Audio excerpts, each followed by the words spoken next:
Привет, меня зовут Марина, вы на канале Russian Language Club, канале о русском языке и все, что с ним связано.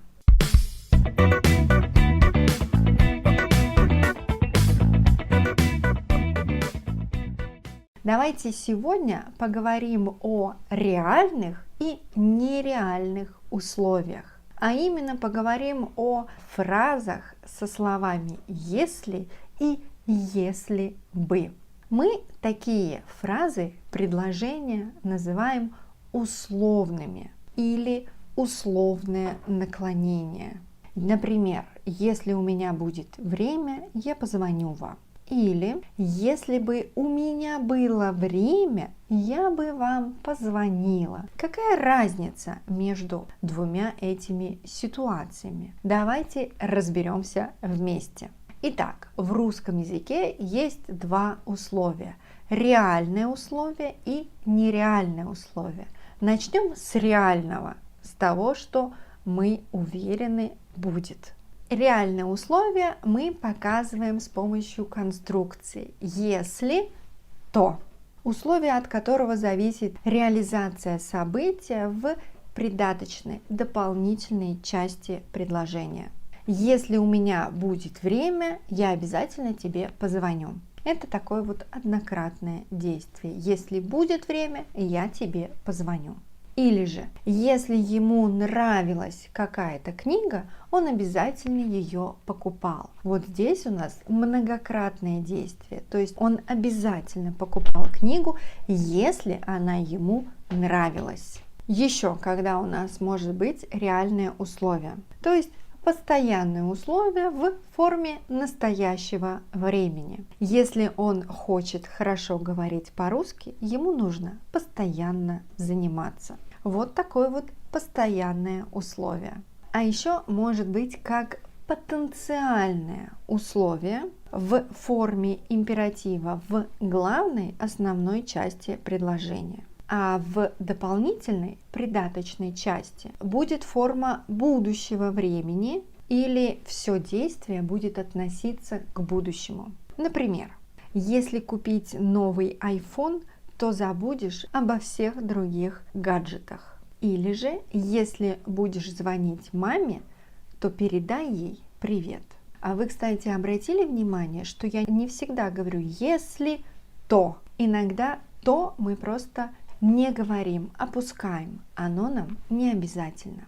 Ну и еще один вариант реального условия, то есть когда мы используем конструкцию «если». Когда в главной части предложения, в основной части может быть оценка.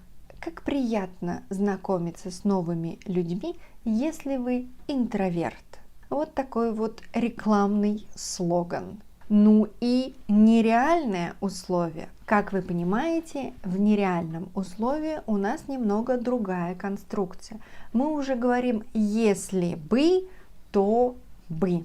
И у нас будет «если бы» плюс прошедшее время, past tense. То есть ситуация могла произойти, но не произошла. Или ситуация не могла произойти ни в прошлом, ни в будущем. Если бы я знал, что ты заболел, то я бы пришел. Если бы я знал, то я бы пришел. Но я не пришел, потому что я не знал. Вот так вот.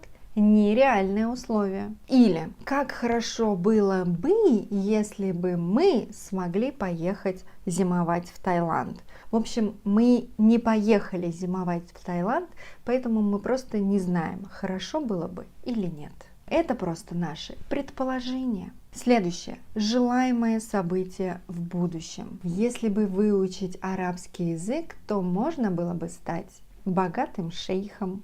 Следующее. Нереальное условие. Что-то или кто-то мешает действию. Если бы не дождь, мы бы не опоздали.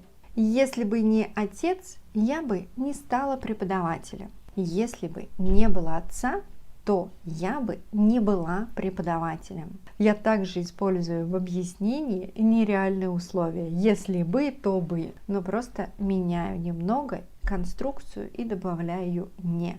отрицание. Также мы используем нереальные условия, когда мы даем какой-то совет, рекомендацию, и используем императив. Пошел бы ты погулять, на улице такая хорошая погода. Что значит иди гуляй, а не сиди дома. Но также у нас может быть нереальное условие и без слова «если». Когда у нас возможное действие, но мы просто не говорим слово «если», а говорим только слово «бы». Я бы никогда так не сделала.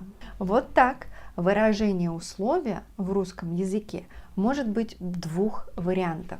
Реальное, если то, и нереальное, если бы, то бы. Важно, что условие не всегда может быть со словом «если». Слово «если» мы можем и не употреблять. А вот слово «то» мы и то реже употребляем, особенно в разговорной речи.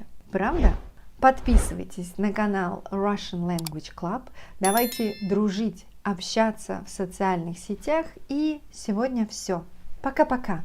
До скорой встречи. Thank you.